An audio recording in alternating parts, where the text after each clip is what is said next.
pag-uusapan natin ang isang bayani na nagpasiklab ng pinakamahabang revolusyonaryo sa kasaysayan ng Pilipinas, si Francisco de Godoy. Ako si Bianca Ashley Lazaro. Ako si Rica May. Ako si Wela Autentico. Ako si John Paul Domingo. So guys, pag-uusapan natin kung sino nga ba si Francisco de Godoy. So si Francisco de Godoy ay pinanganak siya sa lalawigan ng Bohol. So doon siya naging kilala as bayani. Then pinanganak siya noong 1724 doon nga sa Bohol. Yung pinanganak siya is panahon yun ng mga namumuno pa sa atin is yung Espanyol. So yung name niya, diba, kilala natin o search natin is Francisco de Godoy. Pero ang real na last name niya is Sendrias. So mas kilala natin siya as Dagohoy. Then, yung meaning ng Dagohoy o simbolo ng Dagohoy na yun is yung about sa may paglaban at kalayaan. Si Dagohoy is, hindi siya pinanganak na bayani, na hindi rin siya hineralahokbo, hindi rin siya mayaman, hindi din siya nag-aaral. So, ayun ang pamantayan sa mga Espanyol. Ngunit sa isang lipunang puno ng mga pang-aabuso, sapat na ang isang pangyayari upang magising ang isang tao at iyon ay si Francisco de Godoy.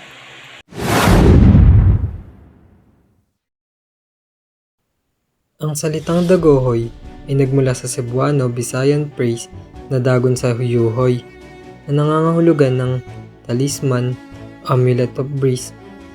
Isang pangalan na binigay kay Francisco de Godoy dahil sa kanyang paniniwala na may taglay siyang anting-anting na nagbibigay sa kanya ng lakas at bilis, tulad ng isang hangin para makatakas o makagalaw ng mas mabilis.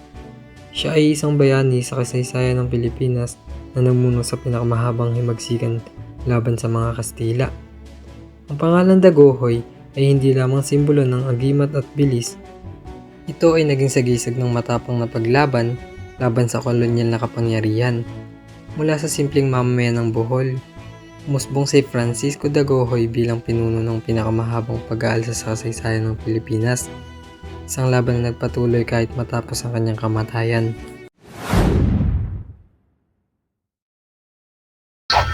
Hello guys! Ating alamin ang dahilan kung bakit naging bayani si Francisco de Godoy. Ang naging dahilan ay dahil namatay ang kapatid ni Francisco de Godoy na si Sagarino de Godoy matapos tumulong sa isang paring hisbita, ngunit sa halip na igalang, tamanggi ang pari na ilibing siya sa sementeryong Kristiyano dahil daw namatay siya na walang kumpisan. Para kay Dagohoy at sa mga taga-Bohol, ito ay isang malinaw na pag-aabuso at kawalan ng hustisya. At dahil dito, nagpasya si Francisco de Godoy na lumaban. Hindi lang para sa kanyang kapatid, kundi para sa lahat ng Pilipinong inapi ng simbahan at ang pamahalaan Espanyol. Hindi siya naging bayani dahil lang sa galit, kundi dahil pinamunuan niya ang isang pag-aalsa na nagkaisa ang mga Boholano.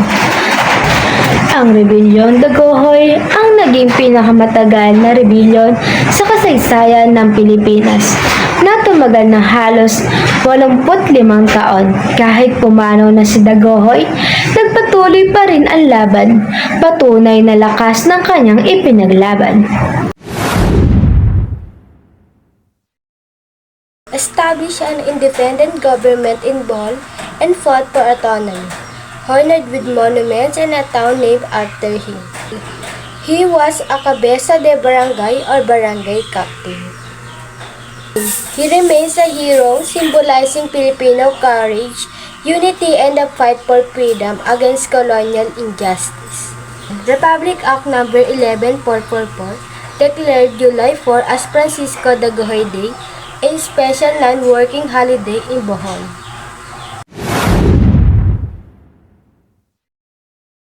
Ang kahalagahan ni Francisco de Godoy. So, si Francisco de Godoy ay mahalaga dahil pinatunayan niya na kayang makipaglaban ng isang Pilipino at kayang tumagal sa paninindigan at kaya ipaglaban ang kalayaan. So, pinapakita dito na ang isang simpleng tao ay maaari ding maging bayani. So, at dahil sa kanya, dahil nga kay Francisco Dagohoy ay mas napalinaw sa mga Pilipino ang ideya ng kalayaan at katarungan. Ang pagsisimula ng pag-aalsa noong 1744, pinangunahan ito ni Francisco Dagohoy ang pag-aalsa laban sa mga Espanyol. Kasama niya ang mga magsasaka, katutubo at ordinaryong mamamayan na sawa na sa sapilitang paggawa o polo e-servicios, mataas na buwis, mga abuso ng mga praile at kawalan ng hustisya. Umakyat sila sa kabundukan ng Bohol kung saan nagtayo sila ng sariling pamayanan at pamahalaan. Namatay si Francisco Dagohoy no 1762, but di malinaw kung bakit siya namatay. Ngunit kahit siya ay pumanaw na, hindi natapos ang pag-aalsa. Ipinagpatuloy ng kanyang pamilya at ang kanyang mga kasamahan. So dito is pinapakita na ang tunay na kanyang pinaglalaban. Then, isang revolusyong mas matagal pa kaysa sa kanyang buhay. Ang kwento ni Francisco Dagohoy ay kwento ng isang ordinaryong Pilipino na tumindig laban sa kawalan ng hustisya. Mula sa pagkamatay ng kanyang kapatid, nagising ang kanyang diwa upang ipaglaban hindi lamang ang sariling pamilya, kundi ang karapatan at dangal ng mga Pilipino. Sa kanyang pamumuno, napatunayan na ang tapang at pagkakaisa ay kayang tumagal laban sa pag-aapi. Ang kanyang pag-aalsa ay naging pinakamatagal na rebellion sa kasaysayan ng Pilipinas. Isang malinaw na simbolo ng lakas, ng paninindigan at pagmamahal sa kalayaan. Hanggang sa ngayon, si Francisco Dagohoy ay nananatiling inspirasyon. Isang bayani na nagpapaalala sa atin na ang laban para sa hustisya ay hindi nasusukat sa haba ng panahon, kundi sa lalim ng paninindigan.